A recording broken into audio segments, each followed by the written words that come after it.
Happy birthday বুনু। তোমার মা আমাকে আনতে গেছিল তো, আমি খুব খুশি জানো। তোমার মা আমাকে আনতে গেছিল সকালবেলায়।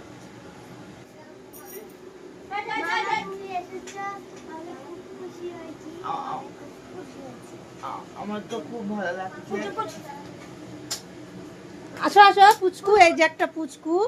আর সিদ্ধার্থ কিন্তু এখানে এসে খুব খুশি, সত্যি মানে নিজের বাড়ির মতো, কোনো অসুবিধা নেই। সিদ্ধার্থর ভাই এই যে, আর এই যে এই পুচকুটার হচ্ছে আজ হচ্ছে বার্থডে। হ্যাপি বার্থডে হুম, আমার। তো পুচকুটার জন্য সবাই বার্থডে উইশ করবেন। আর এই যে সিদ্ধার্থ কিন্তু এত খুশিতে আছে, বলো। আমার দিদি আমাকে আনতে গেছিল। হ্যাঁ, সেই কৃষ্ণনগর থেকে আমরা কিন্তু কল্যাণীতে এসেছি, দিদি গাড়ি করে আনতে গেছিল।